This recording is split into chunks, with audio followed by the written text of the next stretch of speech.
Hello, my name is Miles McNeeley, and I know we have a Long Beach audience, so I want to share some of my Long Beach accolades. I was born here in the city at St. Mary Hospital, went to public school in Long Beach, graduated of Millikan High School, did Long Beach City College, Cal State Long Beach, where I received my Master of Social Work degree. And I now work at Wise and Healthy Aging, which is a nonprofit social service organization that provides a variety of services to older adults and caregivers throughout LA County, including Long Beach. Hi, I'm Debbie Deem, and I'm actually a retired FBI victim specialist from Los Angeles, and that's actually where I got to know Miles. And I'm currently working as a financial abuse specialist team coordinator for Ventura County and doing a lot of other projects involving kind of older and vulnerable adult fraud, and have basically 30 years experience or plus in working with crime victims from federally and all over the country. Well, you two are perfect for today's topic. So I'm Gretchen Swanson, and welcome to On the Line. It is an interview program to meet the people and the locations and the issues behind the resource. So we know we have lists of resources, but we need to dig a little bit deeper. And today's topic is on the area of financial wellness. And you can't be well financially if you're being exploited. So that's a problem. And we're going to dig into that topic. And I always like to start with where we're going to end up so the viewers know. And we're going to end up with how to spot a fraud. And we're going to give you some really good resources. And we're going to frame it so that you can have a discussion with trusted people in your life, including your friendly caller. So if you have questions, you're really not sure, we're going to lead you to that point. So I'm going to back up and just start with myself. I told Miles and Debbie that I'm the older adult in this room. And so they can talk to me as though I'm a potential person that might be exploited. And I want to share that this morning on my phone, I got a scam likely call. How appropriate is that? In my smartphone, my mobile phone carrier alerts me when there are calls coming in that could be fraudulent or scam related. And I love that because, of course, I don't have to pick it up. They've screened that for me. So it gets me thinking every time those calls come in, who are these people? What are they about? And that's what you're going to help us uncover it. But I want to go a little bit deeper with both of you. We'll start with Miles about what pathway did you take to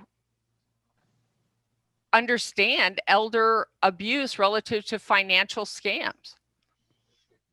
Yeah, so it is a huge part of the experience around elder abuse. And at the organization that I work for, Wise and Healthy Aging, we have several programs, one of them being the Long-Term Care Ombudsman program that does advocacy for older adults in long-term care facilities. So we have a huge elder abuse lens. I manage a program called the HEART program, which stands for the Holistic Elder Abuse Response Team. And that provides case management and legal advocacy and therapy services to survivors of elder abuse. And then we also have a program that is tasked with providing prevention largely by way of education throughout LA County, specifically around elder justice issues and elder abuse.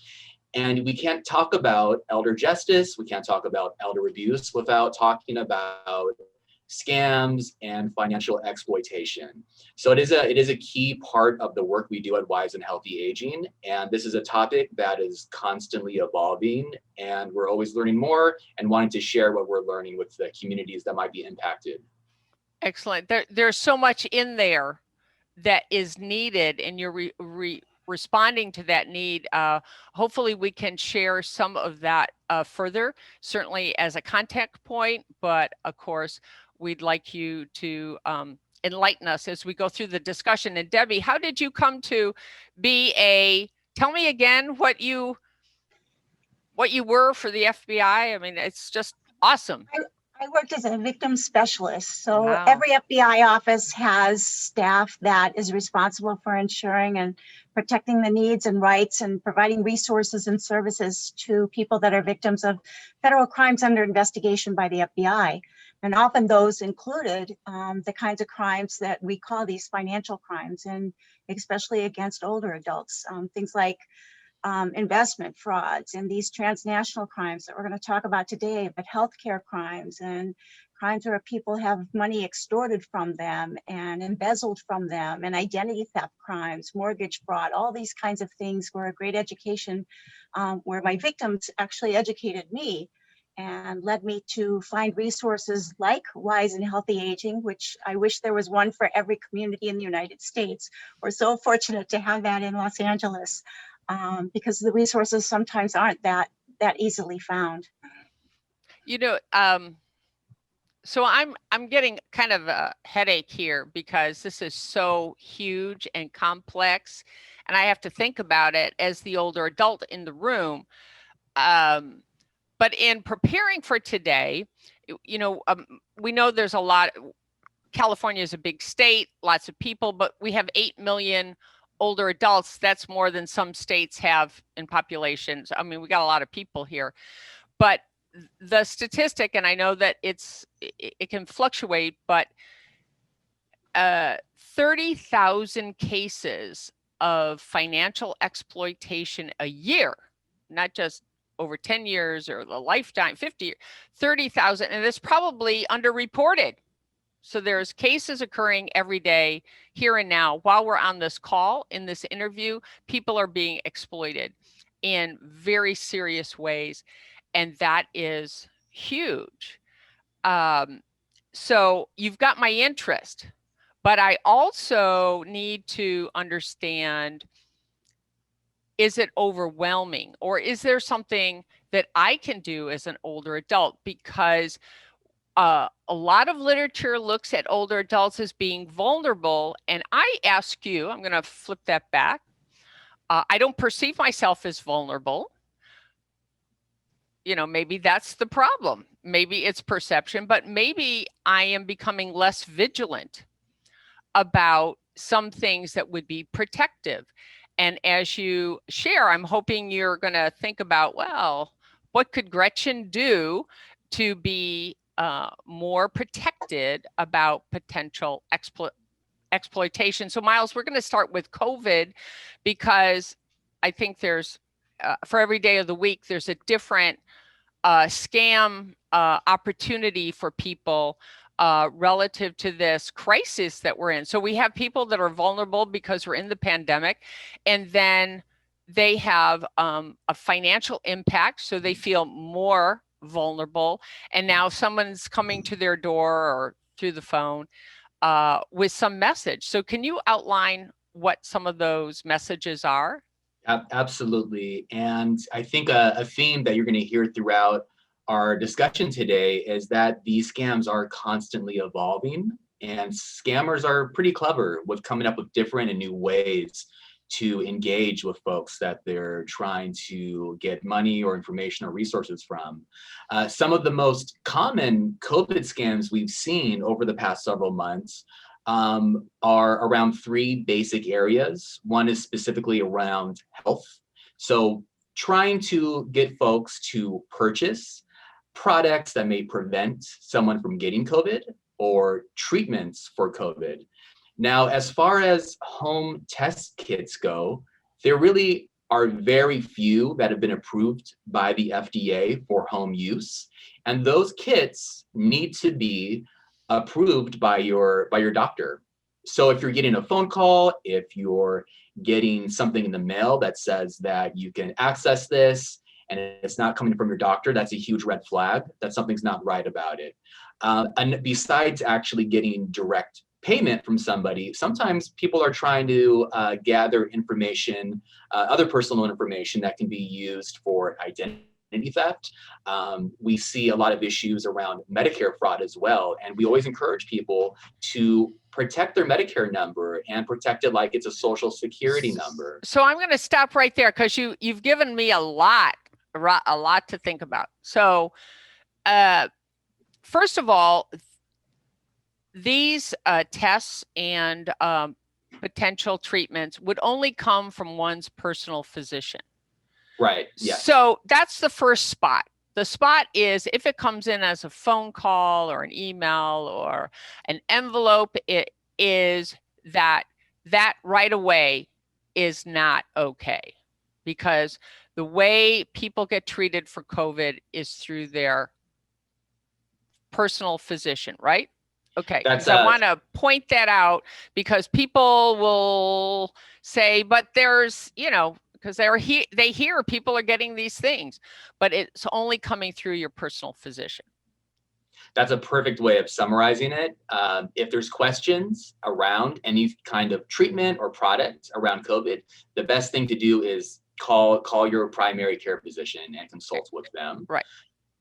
And here in Long Beach, you can also call our warm line, and I'll have that up, our 570 number, so that people can call in and find out about test opportunities and treatment opportunities if they don't have a personal physician they're connected with right now. So that's a really good fraud spotting strategy. Is there anything else happening in COVID, the COVID Yeah, world? there's just a couple things I like to touch on a little bit.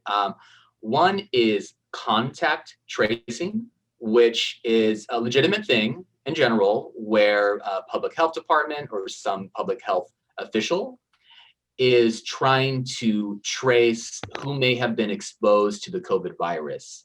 And a way in which they're communicating and engaging with people might be through text message. And so you might get a text message saying something along the lines of, you've been in contact with someone that's been exposed to COVID-19, and we want to ask some follow-up questions to learn more.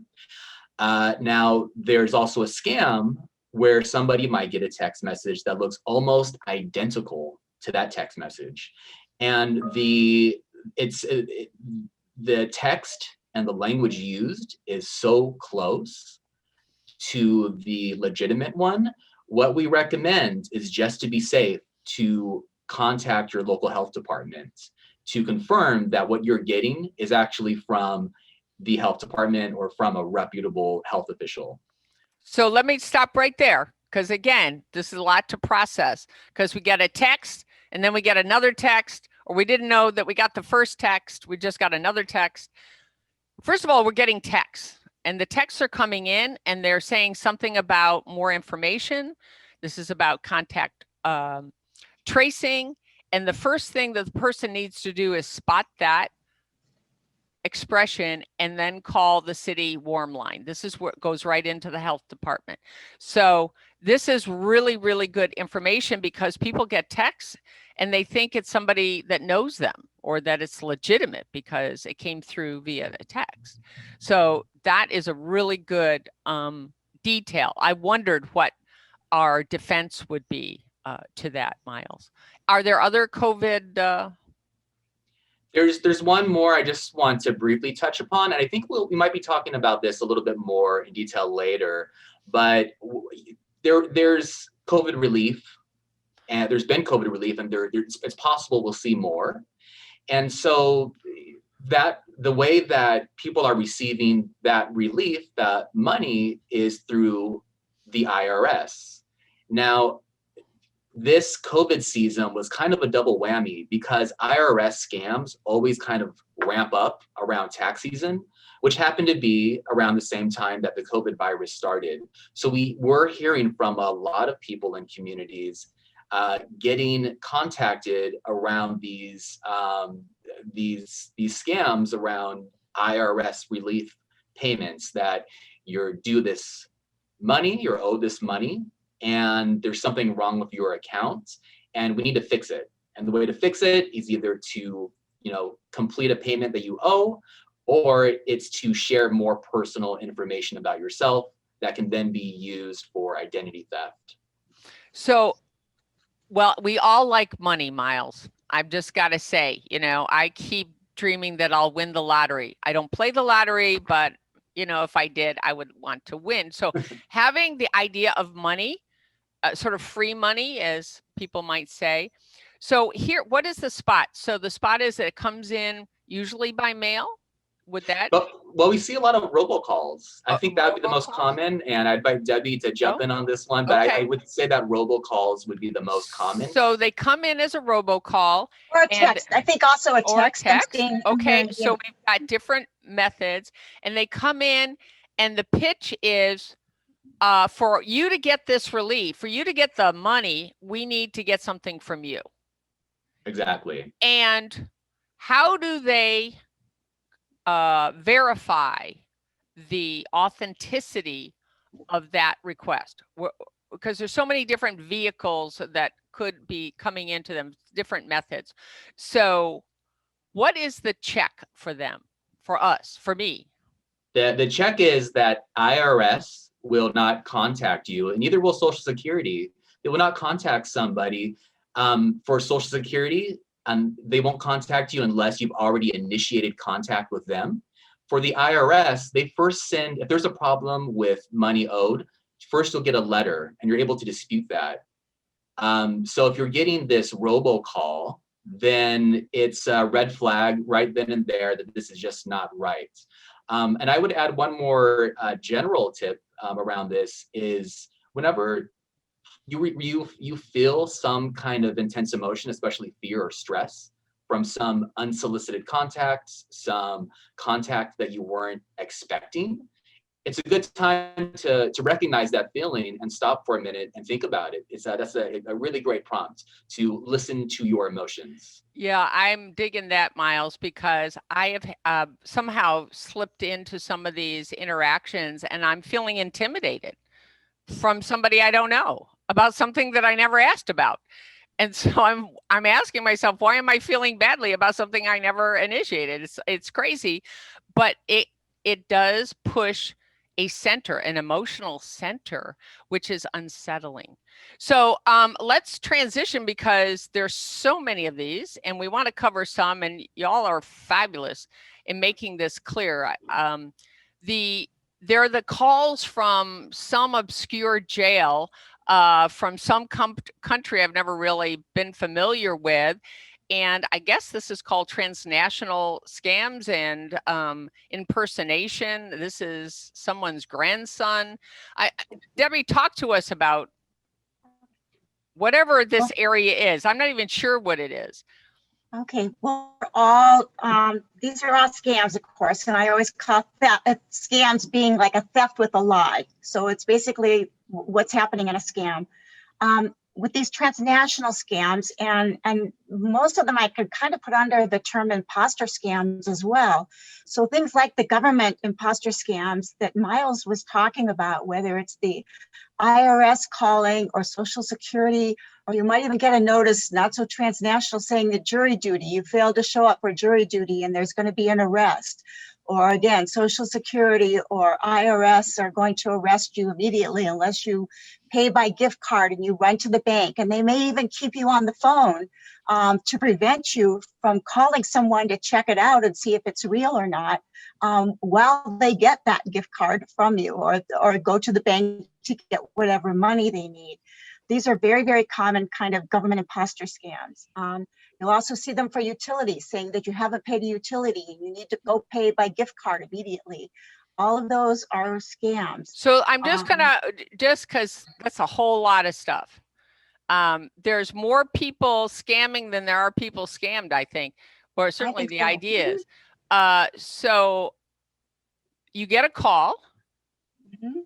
And the call is saying you need to do something. Is that correct? You need to do something. In the case of the government or other imposter scams, or it might be your bank calling and saying that there's a problem with your account. Yes, there's something. Yes, go ahead. There's something wrong, and it just, the big message is that these are imposters. Okay, so hopefully before you're even picking up the phone, you're screening your calls, and you're letting the call go to voicemail so that you don't have to have that kind of feeling of, oh my gosh, what do I do now that I'm on the phone with this person? No, I think that's great. But if you get there it's the message, regardless of who they're from or where they're from or, you know, how they're speaking to you. It's, you need to do something. Something is Right. wrong. You need to do something. And that is not the way the government or your No, bank or the official government will, organization, they will not do that. they will never call you in that way and threaten arrest or Right, order you to pay right. in any way. And again, those are the government imposter scams, but there's so many others as well. You know, there's the lottery scam impersonation, there's the romance scam impersonation, there's the grandparent. All of these are impersonators. They aren't real people having a reason to call you or text you or email you for those reasons. So I have gotten calls. I'm not sure emails, but I certainly have gotten calls before the scam screening program from my mobile provider that told me my IRS account was in arrears or something like that. They obviously don't know my husband, who keeps everything clean at all times, but I was like, wow, did we do something wrong? Did we forget something? And I actually went into my IRS account and found out everything was fabulous. But that takes a lot to do. And I could have easily just dismissed it because, of course, the IRS would never have come and initiated a call like that. That's the way we would spot it. So why do you think older adults are seen as vulnerable? Because I don't think most of us believe we are. I mean, what is it about the older adult thing? What's the chemistry there? I think there's 2 or 3 big factors. Number one, we often come from a more trusting generation where your handshake really meant something. So I think there's that. There's the issues of, you know, financial vulnerability, whether people have beginning dementias or Alzheimer's or medicine effects, things like that. But I think the 2 bigger factors that I see is one, that we're just not as tech savvy as younger generations about the kind of things. We didn't grow up with computers or cell phones. And often we don't have all the skills to know kind of how to protect ourselves or know that that's necessarily a scam. And then I think loneliness is a factor. Oftentimes we're very much a generation as we get older that's increasingly alone. And just that feeling of having that connection, someone calling you on the phone, saying that you won a prize, or you're online and someone is on Words with Friends and they say they're attracted to you or they just want to meet, we're much more likely maybe to respond than younger generations. But I think that technical divide is kind of a big factor, that, you know, we haven't gone to school with this kind of technology, whereas younger kids are growing up with it. Got it. Miles, any thoughts about why we're perceived as vulnerable, or that in fact we are vulnerable? Just one more thing I would add is around potential isolation. We think about some of the typical trajectories of older adulthood in our society.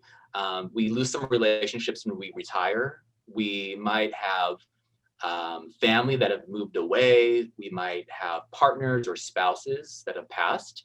And that isolation can play a role, and not having as much contact. And we want to make sure that in the work that we do, that we're identifying ways for people to be connected to others and to be connected to communities, because that is a protective factor.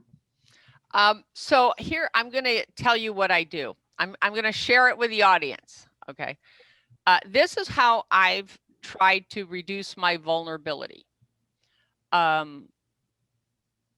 I live in a household with others, so I'm not physically isolated, but there's always that possibility I could become socially isolated, even though I have others in the household. That's a little bit different, but that is not the case. However, I'm of a believer that prevention starts years before the opportunity. So here's what I do with mail. When the mail comes into the box, I pull it out of the box and I sort it immediately. I take all the bills out, which unfortunately I do have to pay, and that do come by mail. I take out checks if a check should arrive that was actually expected, and I take out anything that was written personally from someone that I know. Somebody sends me a card. Everything else goes into another pile that I look at separately with a lens of, I'm not sure about this. So that's what I do with mail. The phone I talked about before, and I have to thank my mobile provider. They came up with it. I love it. And it comes in with this recognition that this is possibly a scam, and I don't have to respond. So that's good. And I almost never pick up my phone immediately anyhow, and I never do it to a number that doesn't have a name associated with it. So that's what I do with the phone. And Gretchen, then, real quick, yes. Gretchen, real quick, just on that. One of the things that I found though is oftentimes a lot of people are going into olderhood, let's call it. They may not be aware of things like how to block their phone messages or how to pick up a message. So they immediately answer the phone because they don't know how to do that. So I think what you're saying is wonderful, and hopefully learning those additional skills so they know how to block a call or how to pick up a voicemail could be critical. And so that's part of the digital literacy that we talk about, but that many times comes from a younger user point of view, how to get information as opposed to how to limit and create a safe internet space. There was another thing that I believe I do. It'll come back to me. It was such a good thought. Talking to trusted others. So we, Heart of Ida has a friendly caller program. We're going to put that number up. As you say, people, their families have left. They don't necessarily have a chance to hang out with their peers at the community center right now, and just touch base with somebody who might be able to answer the question. Sometimes we feel embarrassed that we may be being scammed, and nobody likes to look vulnerable. But I think if we are able to, because of who I am, I'm willing to invite people like you to tell me, geez, you should kind of tighten it up here, Gretchen, and do just a little bit more. I could ask someone to help me with my internet-based systems to be a little bit more protective. I hadn't thought about that. Other things that I could do or others could do to help limit. Can I just add one more point around vulnerability? Because there's also another side to that I think is important to highlight. When I do these talks with older adult communities, every single talk, I learn something new. I learn so much. And I find older adults to be such a great resource for sharing information with each other as well as myself. I'm always switching up my presentation material based off of what I'm learning. I think it's also a surprising piece of information to know that if you look at scams overall, the Federal Trade Commission found that younger people are more likely to be a victim of a scam overall. However, they tend to lose significantly less money. And one of those reasons might be because there might not be a lot of money to lose in terms of how we accrue wealth. And and then the second part to that is that there's specific scams that are more likely to target older adults. So there's a little bit of nuance with the experience, but there's different vulnerabilities among all people of all ages. And I think it's important to think about that. We're all in this soup together. I love that. I'm just going to say that you've already given me 5 ideas for the next shows, just in case you're interested. But one is a call-in. So we'll have people either call in live or call in and leave a message so that we can have you respond to these actual scenarios. I think that is a rich way to go so that we all learn. And because this whole idea of the program is around being well-being, I get to be thankful. And that's a great way to stay well, is to have gratitude. And I'm so thankful to both of you for coming and then really offering us some very essential pieces of information. We're all going to be better for it. And now we're going to wave goodbye to everyone. So thank you so much. It's been swell. Everybody. Bye. Thank you.